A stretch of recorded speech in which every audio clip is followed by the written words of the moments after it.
بسم اللہ الرحمن الرحیم۔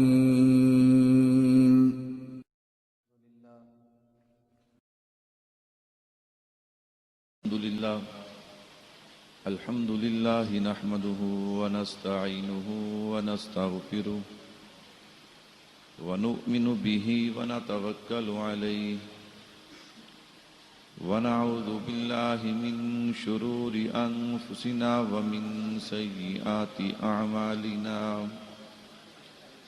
من يهده الله فلا مضل له ومن يضلله فلا هادي له ونشهد أن لا إله إلا الله وحده لا شريك له ونشهد أن سيدنا ومولانا محمدا عبده ورسوله أما بعد أعوذ بالله من الشيطان الرجيم بسم الله الرحمن الرحيم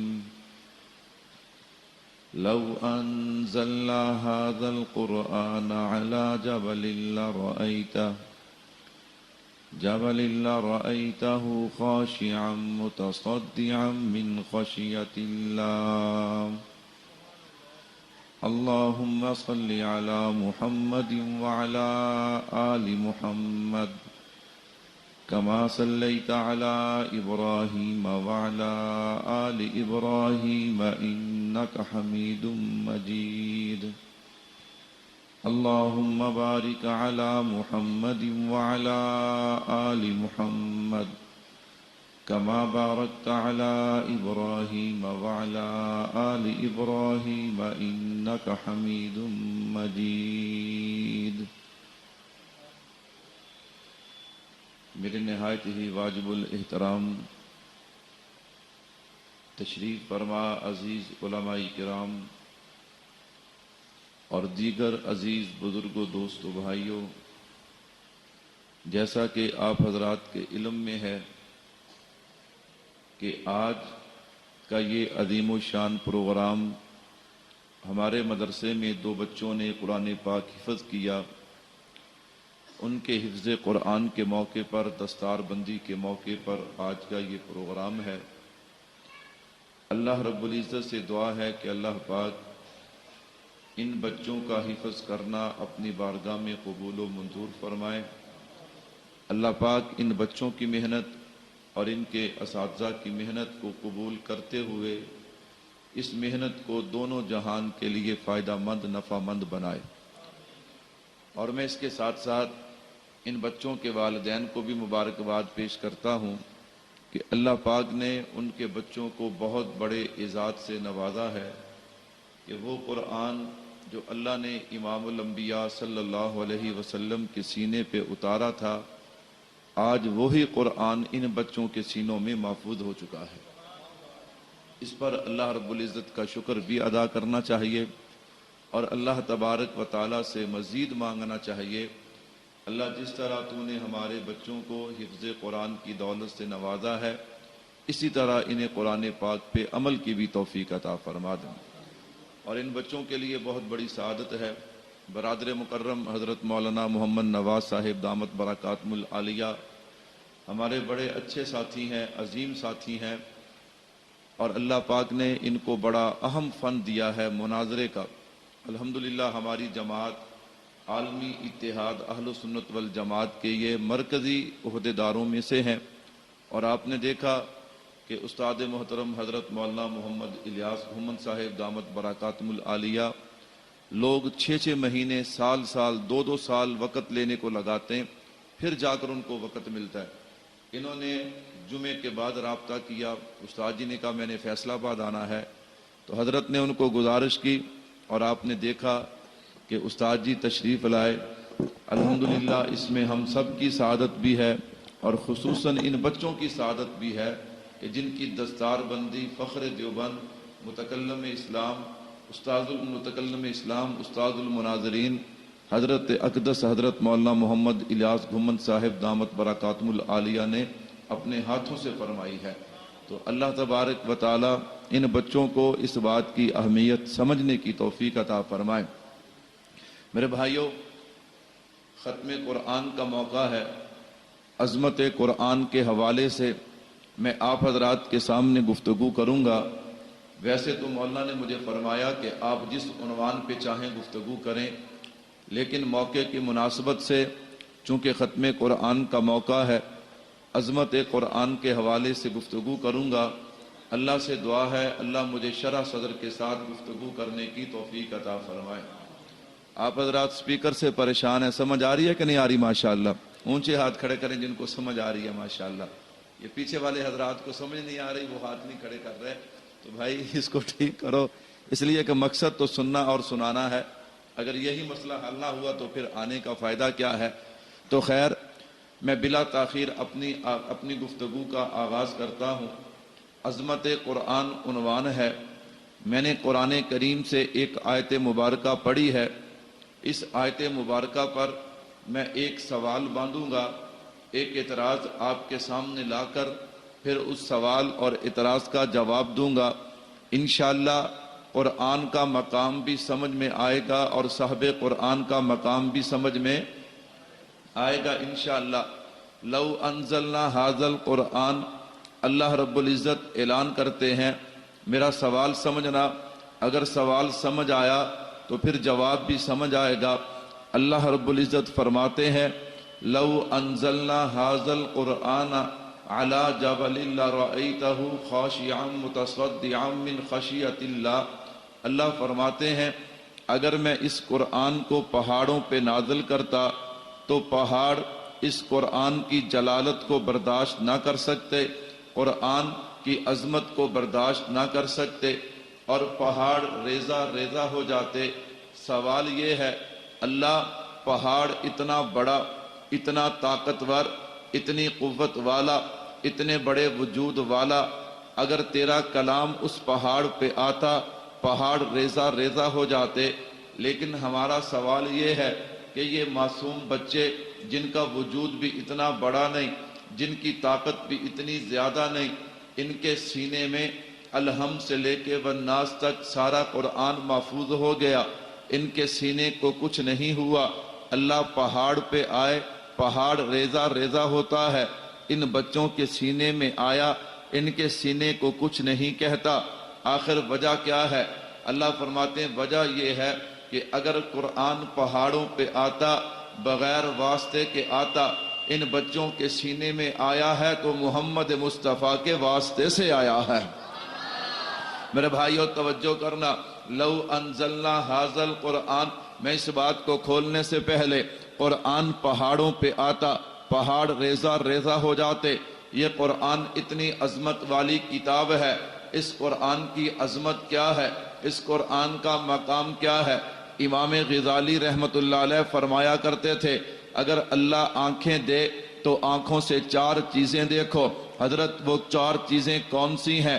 فرمایا نمبر 1 بیت اللہ کو دیکھو، نمبر 2 روضہ رسول کو دیکھو، نمبر 3 اولیاء اللہ کا چہرہ دیکھو، نمبر 4 کتاب اللہ قرآن کو دیکھو۔ حضرت کیوں؟ فرمایا بیت اللہ دیکھنا بھی عبادت ہے، روضہ رسول دیکھنا بھی عبادت ہے، اولیاء اللہ کا چہرہ دیکھنا بھی عبادت ہے، اور قرآن کو دیکھنا بھی عبادت ہے۔ میں نے کہا قرآن کی عظمت کیا ہے، قرآن کا مقام کیا ہے؟ میں نے کہا سنو، یہ قرآن کی عظمت ہے، یہی قرآن ہے کہ جس کا پڑھنا بھی ثواب ہے، یہی قرآن ہے جس کا سننا بھی ثواب ہے، یہی قرآن ہے جس کو باوضو ہاتھ لگانا بھی ثواب ہے، یہی قرآن ہے جس کو باوضو سینے سے لگانا بھی ثواب ہے، یہی قرآن ہے جس کو باوضو چومنا بھی ثواب ہے، یہی قرآن ہے۔ گنبد خضرا کے مکین امام الانبیاء رحمت للعالمین نے ارشاد فرمایا اگر کوئی قرآن اپنے گھر میں پڑھے گا رب کی رحمتوں کا نزول ہوگا، اگر کوئی اپنی دکان پہ پڑھے گا رب کی رحمتوں کا نزول ہوگا۔ ہاں یہی قرآن ہے جو اتنی عظمت والا مقام والا ہے، یہ قرآن اتنی شان والا ہے۔ اگر کوئی اسے یاد کرتا ہے حافظ قرآن بنتا ہے، اگر قرت کے ساتھ پڑھتا ہے قاری قرآن بنتا ہے، یہی قرآن ہے۔ اگر کوئی کھڑا ہو کے بیان کرتا ہے مبلغ قرآن بنتا ہے، اگر اس کا ترجمہ کرتا ہے مفسر قرآن بنتا ہے، یہی قرآن ہے۔ اگر کوئی بیٹھ کے پڑھاتا ہے متعلم قرآن بنتا ہے، اگر کوئی بیٹھ کے پڑھتا ہے متعلم قرآن بنتا ہے، یہی قرآن ہے۔ اگر مصلی پہ کھڑا ہو کے پڑھتا ہے پھر امام بنتا ہے۔ میں نے کہا یہ ساری چھوٹی باتیں ہیں، یہی قرآن ہے۔ خدا کی قسم جو اس قرآن پہ عمل کرتا ہے وہ اللہ کا ولی بن جاتا ہے۔ میں نے کہا قرآن کی عظمت دیکھنا، قرآن کا مقام دیکھنا۔ اللہ نے قرآن کو شان کیا دیا ہے۔ ہمارے اکابر میں سے حضرت امام عاصم رحمت اللہ علیہ بہت بڑے قرآن کے قاری گزرے ہیں۔ اللہ نے آپ کو عجیب شان سے نوازا تھا۔ حضرت امام عاصم رحمت اللہ علیہ جس مجلس میں بیٹھتے، آپ قرآن کریم کی تلاوت کرتے یا آپ گفتگو کرتے، آپ کے منہ سے ایک عجیب قسم کی خوشبو آیا کرتی اور پوری مجلس معطر ہو جاتی، پوری مجلس مہکنے لگتی۔ لوگ بڑے پریشان ہوتے، یار یہ مولوی صاحب نے کیا کیا ہے، کہیں انہوں نے اپنے منہ میں خوشبو تو نہیں رکھی۔ جیسے آج کل بھی کچھ جاہل لوگ اعتراض کرتے ہیں، او جی حضرت احمد علی لاہوری رحمت اللہ علیہ کی قبر سے خوشبو کیسے آ گئی، موسیٰ روحانی بازی رحمت اللہ علیہ کی قبر سے خوشبو کیسے آ گئی۔ آج بھی لوگ کہتے ہیں او جی غازی عبد الرشید شہید کی قبر سے خوشبو کیسے آ گئی، لال مسجد کے شہداء بچے اور بچیوں کی قبر سے خوشبو کیسے آ گئی۔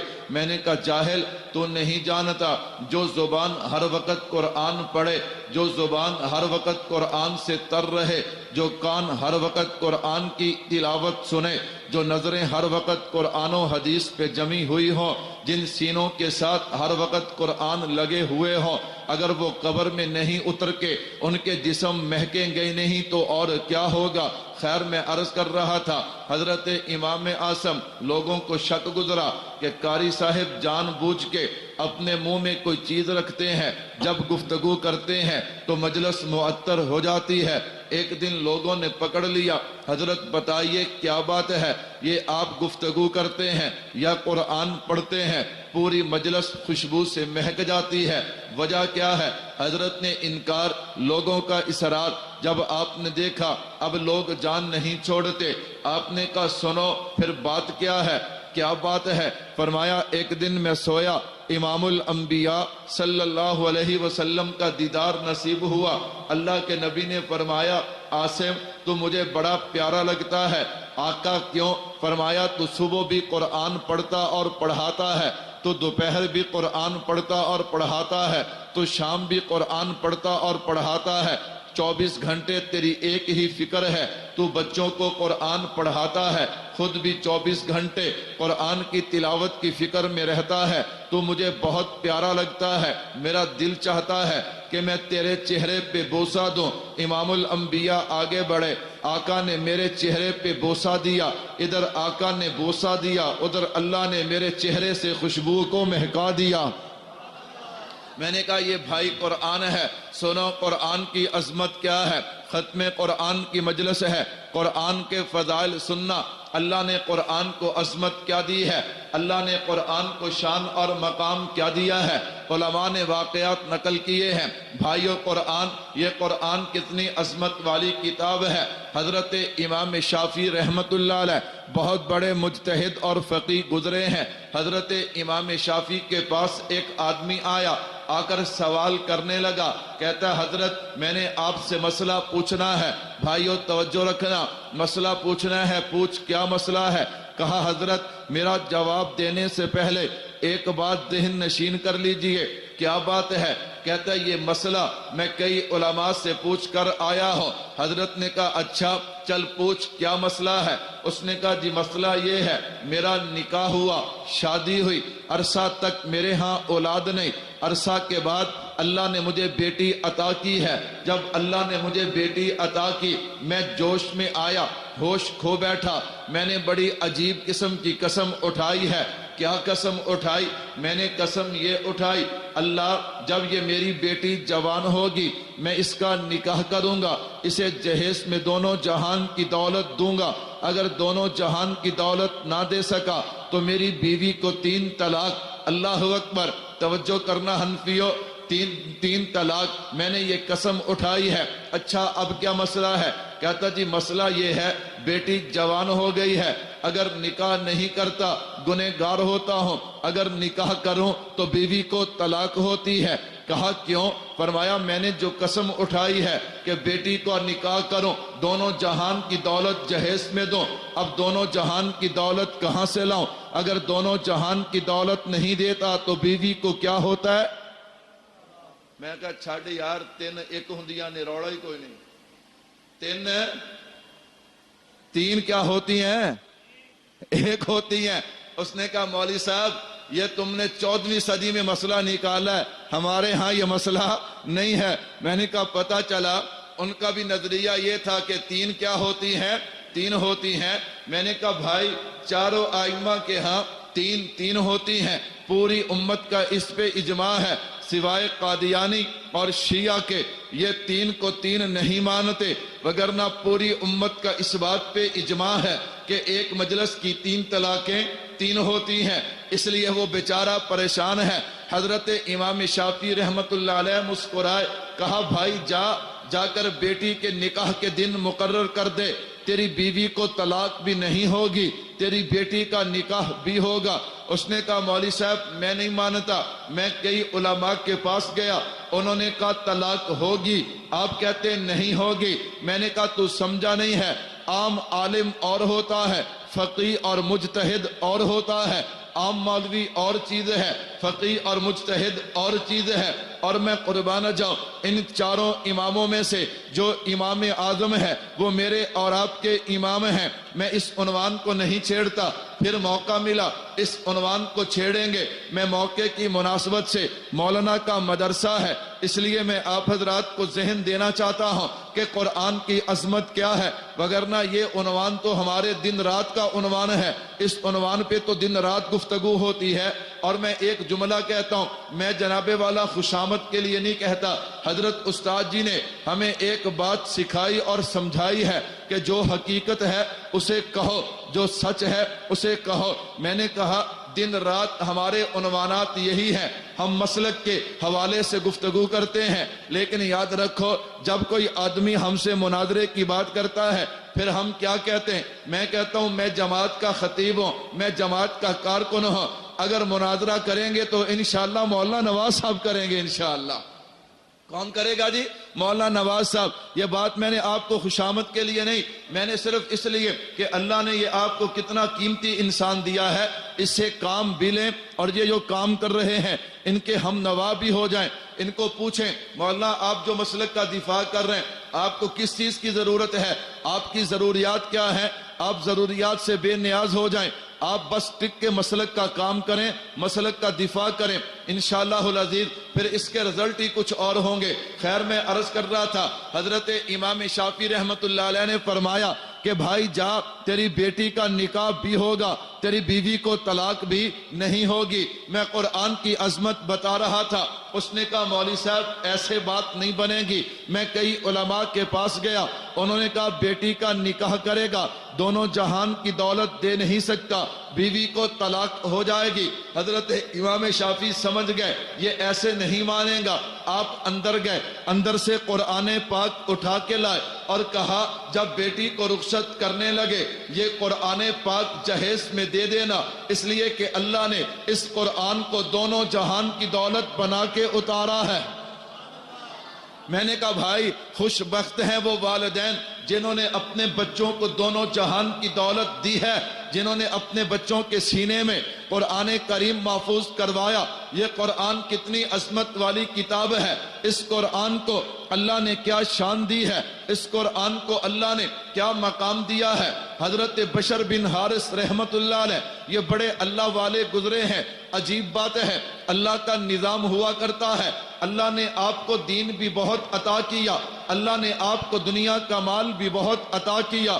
آیا اتفاقی طور پہ کبھی ایسا ہوتا ہے اللہ دین دیتے ہیں، دنیا نہیں دیتے، کبھی اللہ دین اور دنیا دونوں عطا کر دیتے ہیں۔ حضرت بشر بن حارث رحمت اللہ علیہ کے پاس دین بھی بہت تھا، مقام تصوف پہ تھے اور دنیا کا مال بھی بہت تھا۔ ایک دن مرید نے پوچھ لیا، اس نے کہا حضرت یہ کیسے ہوا؟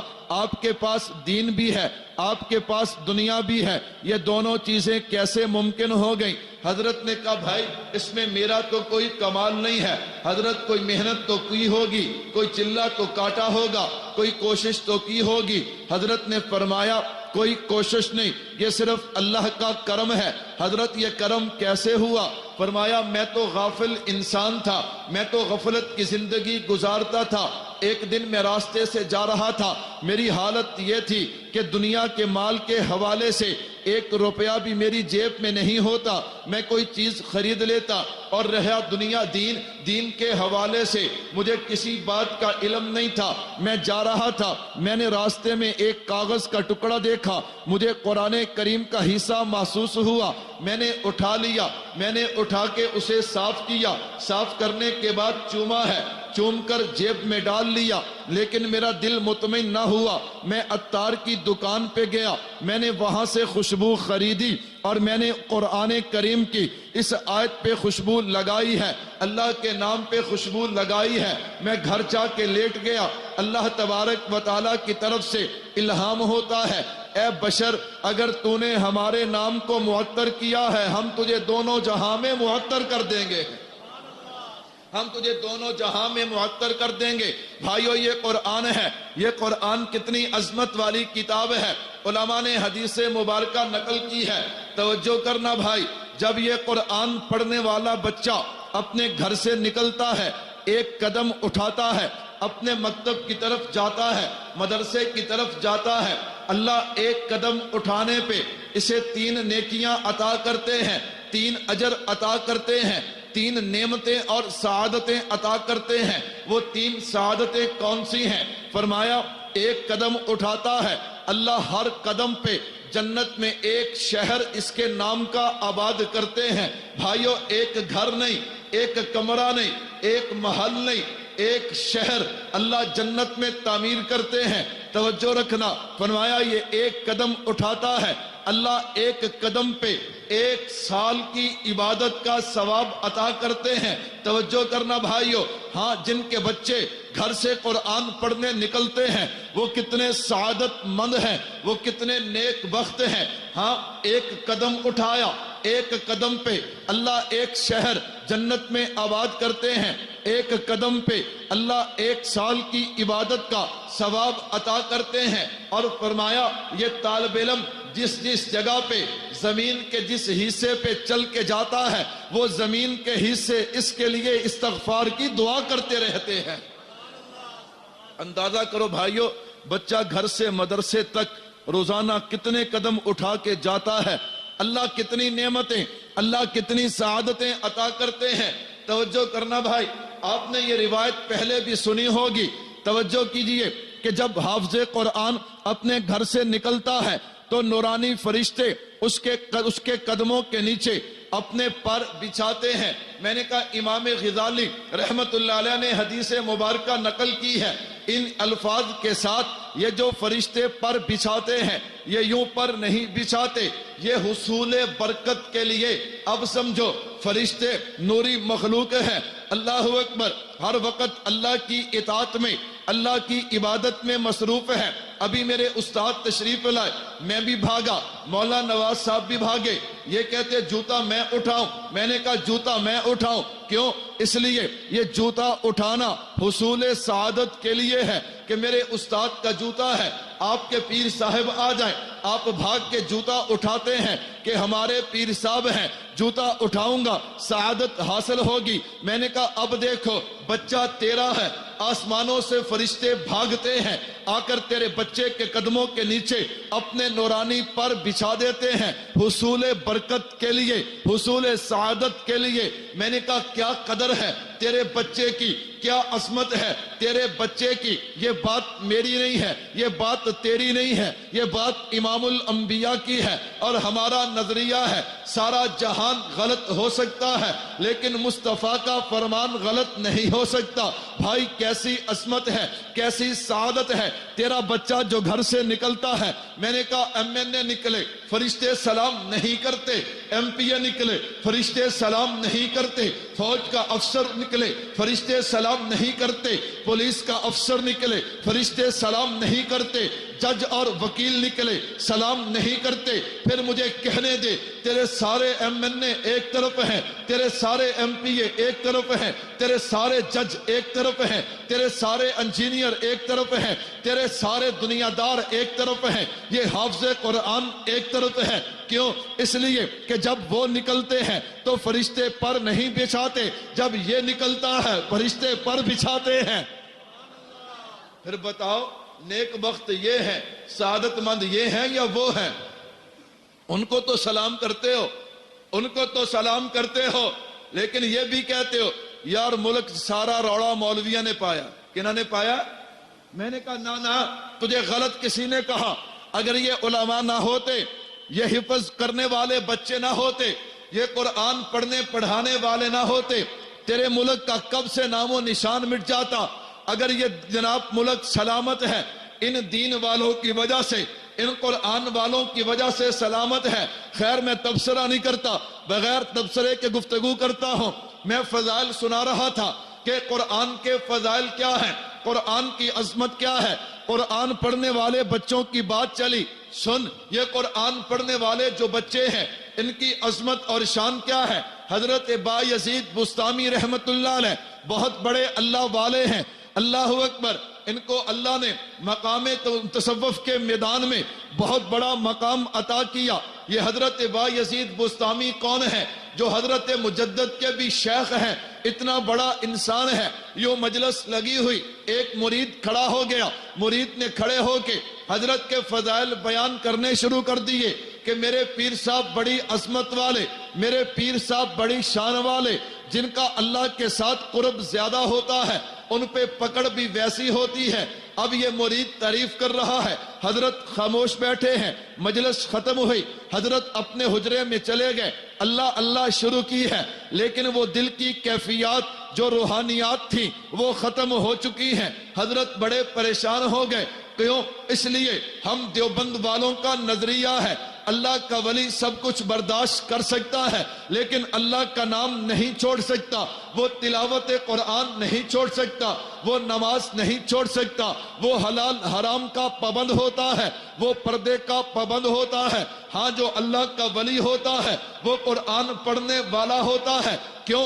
اہل القرآن اہل اللہ، میرے محبوب نے بتا دیا یہ قرآن والے اللہ کے ولی ہیں۔ تبھی تو میں نے تاریخ اولیاء پڑھ کے دیکھی ہے۔ حضرت معین الدین اجمیری چشتی رحمت اللہ علیہ بڑھاپے کے عالم میں قرآن کریم یاد کیا ہے اور روزانہ ایک قرآن پاک ختم کیا کرتے تھے۔ میں نے تاریخ اولیاء پڑھی ہے۔ حضرت خواجہ بختار الدین کاکی رحمت اللہ علیہ روزانہ 2 قرآن پڑھا کرتے تھے۔ بابا فرید الدین گنج شکر رحمت اللہ علیہ بڑھاپے میں قرآن کریم سے ایسا پیار ہے، ایک قرات نہیں 7 قراتوں میں قرآن پاک پڑھا کرتے تھے۔ میں نے کہا یہ قرآن کے عاشق ہیں، میں کیسے مان لو کہ جس ظالم کو ناظرہ قرآن نہیں آتا وہ اللہ کا ولی ہے؟ میں کیسے مان لو جو ظالم داڑھی منڈوا کے نالی میں پھینکتا ہے وہ اللہ کا ولی ہے؟ میں کیسے مان لو جو ظالم نماز نہیں پڑھتا وہ اللہ کا ولی ہے؟ میں کیسے مان لو جو ظالم عورتوں سے پردہ نہیں کرتا وہ اللہ کا ولی ہے؟ نہ اللہ کا ولی وہ ہے جو صبح بھی قرآن پڑھتا ہے رات بھی قرآن پڑھتا ہے۔ ہاں جو صبح بھی قرآن پڑھے، جو دوپہر بھی قرآن پڑھے، جو رات بھی قرآن پڑھے، یہ اللہ کے ولی ہیں۔ اور جو قرآن کے نہیں کہتا مولوی صاحب تو انو کی پتا معرفت کی ہوندی ہے، تو انو کی پتا؟ میں کہا تینوں کی پتا شریعت کی ہوندی ہے تے اللہ دی جہنم ہے؟ ہاں میں نے کہا ہمیں معرفت کا نہیں پتا، تجھے شریعت کا نہیں پتا۔ خیر میں نے کہا میں اس پہ تبصرہ نہیں کرتا۔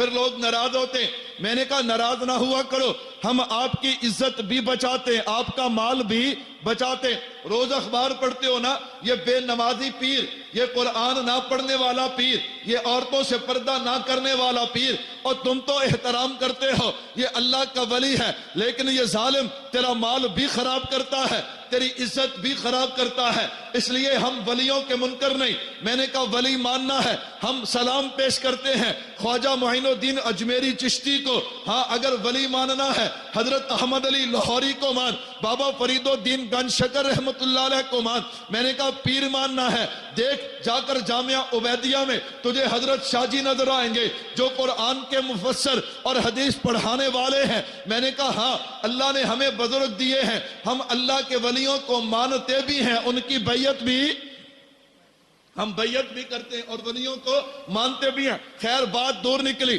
میں بات سمیٹ کے، نماز کا وقت بھی ہو رہا ہے، حضرت با یزید بستامی رحمت اللہ علیہ ذکر شروع کیا، کیفیات نظر نہ آئی، اللہ یہ کیا بن گیا، میری کیفیات کہاں پہ چلے گئی؟ اللہ رب العزت کے سامنے روتے رہے، اللہ معاف کر دے، اللہ معاف کر دے، اللہ کیا بن گیا، تو نے میری کیفیات سلب کیوں کر لی ہیں؟ جب کئی دن گزر گئے پھر اللہ نے الہام کیا، فرمایا پیارے فلاں دن تیری مجلس میں تیرا مرید کھڑا ہو کے تیری تعریفیں کر رہا تھا، تو نے اسے منع کیوں نہیں کیا؟ بس اس وجہ سے ہم نے تیری کیفیات ختم کر دی ہیں، اللہ اب یہ واپس کیسے ہوں گی؟ فرمایا ہاں اس کی ایک صورت ہے، سننا بھائیو سننا، اس کی ایک صورت ہے۔ اللہ کیا صورت ہے؟ فرمایا تیرے اس شہر میں، تیرے اس قصبے میں، تیرے اس دیہات میں ایک دین کا مدرسہ ہے، وہاں پہ قرآن پڑھنے والے بچے ہیں، جی اللہ وہاں قرآن پڑھنے والے بچے ہیں، جا با یزید بستامی جا ان بچوں سے جا کر اپنے لیے دعا کروا، پھر میں تیری کیفیات لوٹاؤں گا۔ حضرت با یزید بستامی چلے، وقت کا قطب ہے، وقت کا ابدال ہے، وقت کا ولی ہے، چلا ہے، ہاں مدرسے کے دروازے پہ پہنچا ہے، طلباء کھڑے ہو گئے، اساتذہ کھڑے ہو گئے، وقت کا ولی آج ہمارے مدرسے میں آیا، حضرت شیخ تڑپ گئے، فرمایا نہ بیٹا نہ، تم میرے استقبال کے لیے کھڑے نہ ہو، کیوں؟ ساری دنیا مجھے جانتی ہے،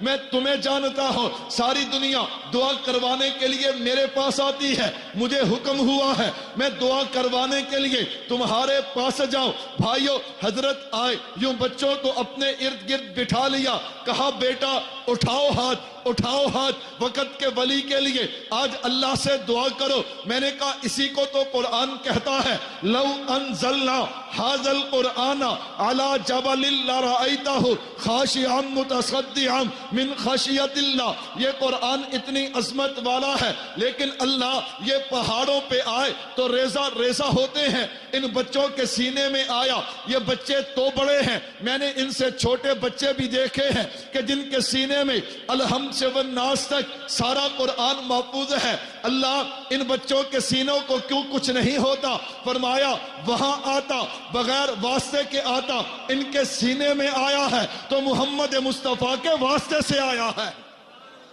کس کے واسطے سے آیا ہے؟ سارے نہیں بولتے کس کے واسطے سے آیا ہے؟ توجہ کرنا، میں عقیدہ بھی بتاتا جاؤں۔ ایک آدمی کہنے لگا صرف اپنی دکان چمکانے کے لیے، اپنا کاروبار چمکانے کے لیے، کہتا جی دیوبند والے۔ میں نے کہا کیا ہوا دیوبند والوں کو؟ کہتا نبی کا صدقہ نہیں مانتے، نبی کا واسطہ نہیں مانتے۔ میں نے کہا تجھے کس نے کہا؟ تجھے کس نے جھوٹ بولا ہے؟ تجھے کس نے غلط بیانی کی ہے کہ دیوبند والے نبی کا صدقہ نہیں مانتے؟ میرا عقیدہ ہے کہ یہ جہان جو ہے یہ سب میرے نبی کا صدقہ ہے، اگر میرے محبوب نہ ہوتے کائنات میں کچھ بھی ایک اور اٹھا، کہتا جی تم نبی کو بشر کہتے ہو۔ میں نے کہا کس ظالم نے کہا؟ میں نے کہا کس جھوٹے نے کہا؟ کہا جی آپ کی کتابوں میں لکھا ہے۔ میں نے کہا نظر کمزور ہے تو لے کے اینک ہم سے چلے جانا، پڑھ کے دیکھنا، ہم نبی کو بشر نہیں کہتے، ہم نبی کو سید البشر کہتے ہیں۔ میں نے کہا تجھے کس نے کہا؟ میں بس اشارتاً میں بات آگے بڑھاتا ہوں۔ تو میں نے کہا یہ قرآن اگر پہاڑوں پہ آتا، بغیر واسطے کے آتا، لیکن ان بچوں کے سینوں میں آیا ہے، بغیر واسطے کے نہیں آیا۔ بلکہ میرے نبی کے واسطے سے آیا ہے۔ یہ پہلا اعزاز نہیں ہے، یہ نبی کے صدقے سے اللہ نے ہمیں پہلا اعزاز نہیں دیا۔ نبی کے صدقے سے اللہ نے ہمیں کیا کچھ عطا کیا۔ میرے اور آپ کے آقا اگر فرش پہ تھے تو ہر وقت میرے اور آپ کے لیے اللہ سے دعا کرتے رہے۔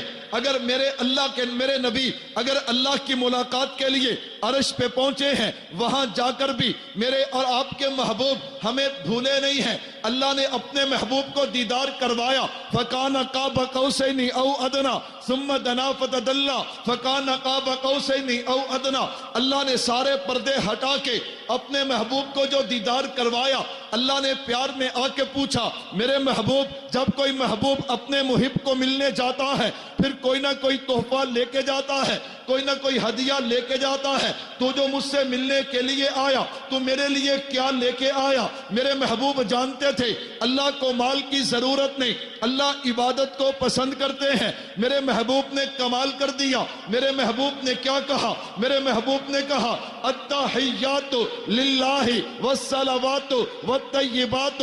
کیا مطلب؟ اللہ انسان تین طرح سے عبادت کر سکتا ہے، نمبر 1 قولی، نمبر 2 بدنی، نمبر 3 مالی۔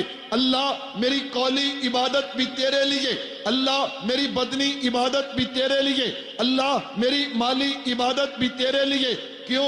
اس لیے کہ اللہ مشکل کشا بھی تو ہے، اللہ حاجت روا بھی تو ہے، اللہ بگڑی بنانے والا بھی تو ہے، اللہ داتا بھی تو ہے، اللہ ہوائیں چلانے والا بھی تو ہے، اللہ بارشیں برسانے والا بھی تو ہے، اللہ بیٹے اور بیٹیاں دینے والا بھی تو ہے، اللہ آسمانوں کو بلندیاں دینے والا بھی تو ہے، اللہ زمین کو وسعتیں دینے والا بھی تو ہے، اللہ دن کو اجالا دینے والا بھی تو ہے، اللہ رات کو اندھیرا دینے والا بھی تو ہے، اللہ چاند کو چاندنی دینے والا بھی تو ہے، اللہ سورج کو کرنے دینے والا بھی تو ہے، اللہ ستاروں کو روشنی دینے والا بھی تو ہے، اللہ پرندے کو اڑان دینے والا بھی تو ہے، اللہ پانی کو روانی دینے والا بھی تو ہے، اللہ پتھروں کو طاقت دینے والا بھی تو ہے، اللہ پتوں کو ہریالی دینے والا بھی تو ہے، اللہ تو ہی تو ہے۔ اللہ جناب آدم کو مٹی سے پیدا کر کے فرشتوں سے سجدہ کروانے والا بھی تو ہے، اللہ جناب نوح کی کشتی کو کنارے پہ لگانے والا بھی تو ہے، اللہ جناب یعقوب کو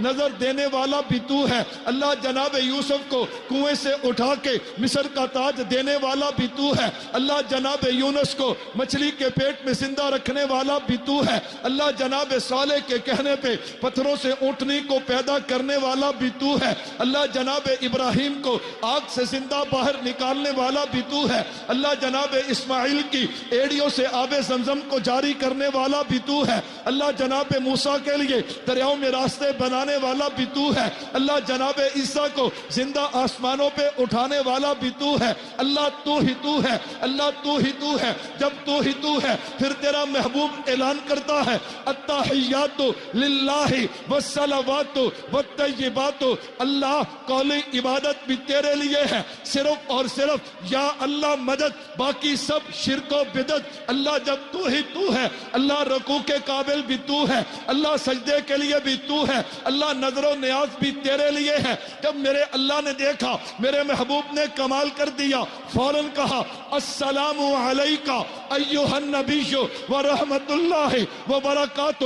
میرے محبوب نے دیکھا اللہ کی رحمت عروج پہ ہے، فوراً کہا السلام علینا۔ اللہ میں اکیلا نہیں، میں اپنی گنہگار امت بھی ساتھ شامل کرتا ہوں۔ اللہ جو برکت مجھے دی ہے میرے صدقے سے میری امت کو بھی عطا کر دے، اللہ جو سلامتی مجھے دی ہے میرے صدقے سے میری امت کو بھی عطا کر دے، اللہ جو رحمت مجھے دی ہے میرے صدقے سے میری امت کو بھی۔ امت سبحان اللہ بھی نہیں کہتی، تھکی تھکی امت بیٹھی ہے، سارے کو سبحان اللہ۔ میں نے کہا، کہتا مولوی صاحب تم سلام نہیں پڑھتے، تم کیا نہیں کرتے؟ میں نے کہا کیوں جھوٹ بولتا ہے؟ کہتا سلام نہیں پڑھتے۔ میں نے کہا پڑھتے ہیں بیٹا، پڑھتے ہیں لیکن با ادب ہو کے، بے ادب ہو کے۔ میں نے کہا ہم نے وضو کیا، اپنے آپ کو پاک کیا، اللہ کی ثنا کی ہے، پھر رکوع کیا، پھر سجدہ کیا، پھر دو زانو ہو کے بیٹھ گئے اور پڑھا السلام علیکہ ایھا النبی ورحمت اللہ۔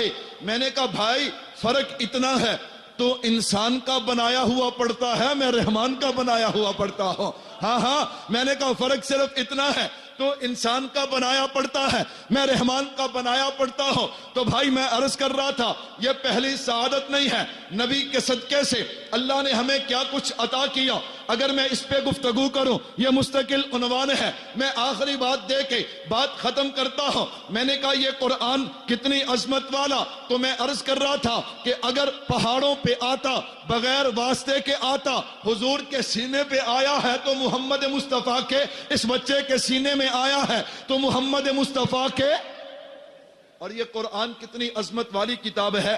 ہمارے اکابر میں سے حضرت مولانا احمد علی لاہوری صاحب کہہ دو رحمت اللہ علیہ، حضرت لاہوری ہندوستان سے گرفتار ہوئے، پاکستان آئے، لاہور انگریز کی عدالت میں انگریز جج نے کہا کہ لاہوری احمد علی اگر تجھے پورے لاہور سے کوئی تیری جناب والا ضمانت دینے والا مل جائے تو میں تجھے کیا کر دوں گا، لیکن پورے لاہور سے حضرت لاہوری کو کوئی ضمانتی ملا؟ میرے بھائیوں پورے لاہور سے ضمانتی نہیں ملا، پھر اللہ نے اسباب پیدا کر دیے۔ میں قربان جاؤں حضرت لاہوری کی بصارت اور بصیرت پہ اسی لاہور میں ڈیرے لگا دیے جہاں ہر طرف شرک و بدعت پھیلی ہوئی تھی۔ حضرت لاہوری نے ڈیرے لگائے، قرآن کا درس شروع کیا۔ میں نے کہا قربان جاؤں، قرآن کا درس دیا۔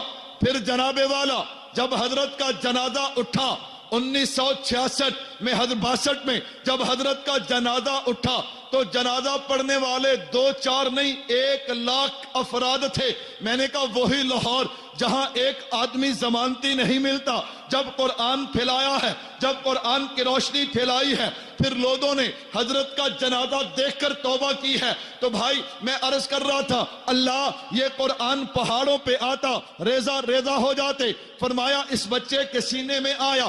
کیا مطلب کہ دوپہر کا وقت ہو، سورج اپنی آب و تاب پہ ہو، اگر کوئی آدمی سورج کی طرف دیکھتا ہے دیکھ نہیں سکتا لیکن پھر بھی دیکھے گا، آنکھیں خراب ہو جائیں گی، لیکن اگر یوں کرے گا کہ 5-10-20 روپے کا چشمہ لے کے وہ چشمہ لگا کے اب سورج کو دیکھے گا، اب نظر خراب نہیں ہوگی۔ وجہ کیا ہے کہ سورج میں جلال ہے، اس آئینے میں جمال ہے، اس نے اس کے جلال کو ختم کر کے جمال میں بدل دیا ہے، اس لیے اب اس کی روشنی جو ہے وہ آنکھوں کو کچھ نہیں کہتی۔ میں نے کہا اللہ جلال والا ہے اور متکلم کے کلام میں اس کے اوصاف نمایاں اور ظاہر ہوتے ہیں۔ اللہ جلال والا ہے، اللہ کا کلام بھی جلال والا ہے۔ ہاں جلال والا کلام اگر پہاڑوں پہ آتا پہاڑ ریزہ ریزہ ہو جاتے، لیکن وہ پہاڑوں پہ نہیں آیا، وہ محمد مصطفیٰ صلی اللہ علیہ وسلم کے جمال والے سینے پہ آیا ہے۔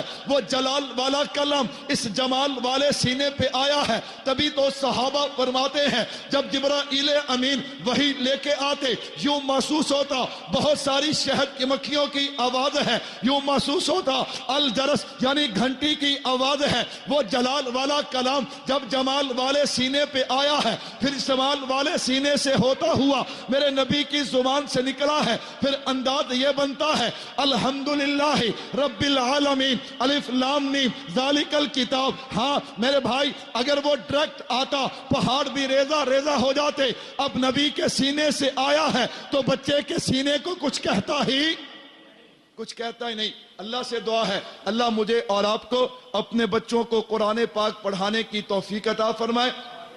ایک گزارش کرتا ہوں جنہوں نے اپنے ان 2 بچوں کو قرآن پاک حفظ کروایا، ہمارے ہاں بڑی عجیب بات ہے، ہم حفظ کے بعد اپنے بچوں کو آزاد چھوڑ دیتے ہیں۔ کیا کرتے ہیں جی بچے، کیا کرتے، نہ نماز پڑھتے ہیں، نہ داڑھی رکھتے ہیں، نہ سر پہ ٹوپی ہے، سکول کالج داخل کروا دیا۔ ہوتا کیا ہے آہستہ آہستہ قرآن سینے سے کیا ہو جاتا ہے۔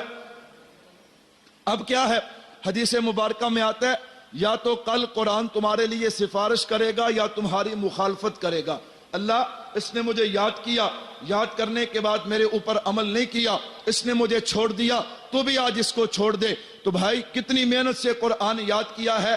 ہاں میں یہ نہیں کہتا کہ آپ اپنے بچوں کو کالج میں سکول میں نہ بھیجیں، دنیا داری میں نہ لگائیں، لیکن ان پہ کڑی نگرانی کریں، ان کو دنیا داری کے ماحول میں نہ جانے دیں۔ انہیں کہا بیٹا تو حافظ قرآن ہے، لباس بھی حافظوں جیسا علماء جیسا پہن، داڑھی سنت کے مطابق رکھ، نماز 5 وقت کی پڑھ، قرآن کریم کی تلاوت کر، پھر دیکھنا انشاءاللہ العزیز ان بچوں کی برکت سے کل یہ اپنے خاندان کے 10 افراد کو جنت میں لے کے جائیں گے، والدین کا اعزاز و اکرام ہوگا۔ اللہ مجھے اور آپ کو اپنے بچوں کو قرآن پاک پڑھانے کی توفیق عطا فرمائے۔ وما علینا الا البلاغ۔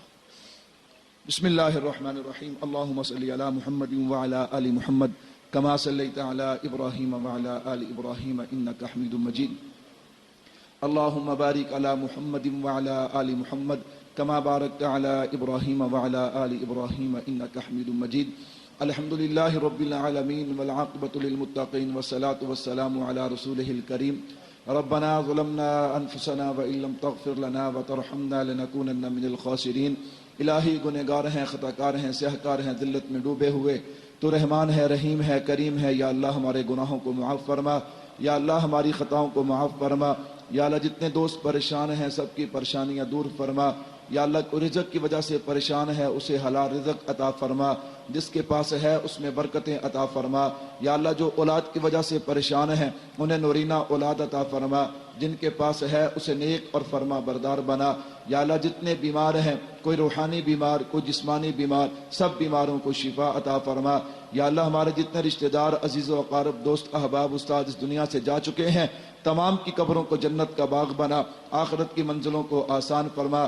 یا اللہ پاک جن بچوں نے قرآن پاک حفظ کیا ہے، یا اللہ پاک ان کی اس محنت کو، ان کے اساتذہ کی محنت کو، والدین کی محنت کو، مدرسے والوں کی محنت کو اپنی بارگاہ میں قبول و منظور فرما۔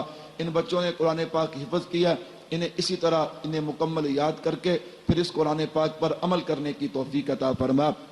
یا اللہ پاک حفظ قرآن پہ تو نے جن جن عظمتوں، سعادتوں، نعمتوں کا وعدہ کیا ہے ان بچوں کو بھی عطا فرما، ان کے والدین کو بھی عطا فرما۔ جس مدرسے میں انہوں نے پڑھا ہے اس مدرسے کے ساتھ جو دوست احباب کسی طرح بھی جانی مالی طور پہ امداد کرتے ہیں، یا اللہ پاک ان کے مال و جان کی حفاظت فرما، انہیں اسی طرح یا اللہ پاک دینی مدارس کی خدمت کرنے کی توفیق عطا فرما۔ سبحان ربک رب العزت عما یصفون۔ یا اللہ آج کا یہ پروگرام جن دوست احباب نے کسی طرح سے بھی اس میں شرکت کی ہے، سننے کے لیے آئے، سنانے کے لیے آئے، اس کے اہتمام نے مالی جانی یا اللہ پاک جیسا بھی حصہ ڈالا ہے اپنی بارگاہ میں اسے قبول و منظور فرما۔ سبحان ربک رب العزت عما یصفون وسلام علی المرسلین والحمد للہ رب العالمین اجمعین برحمتک۔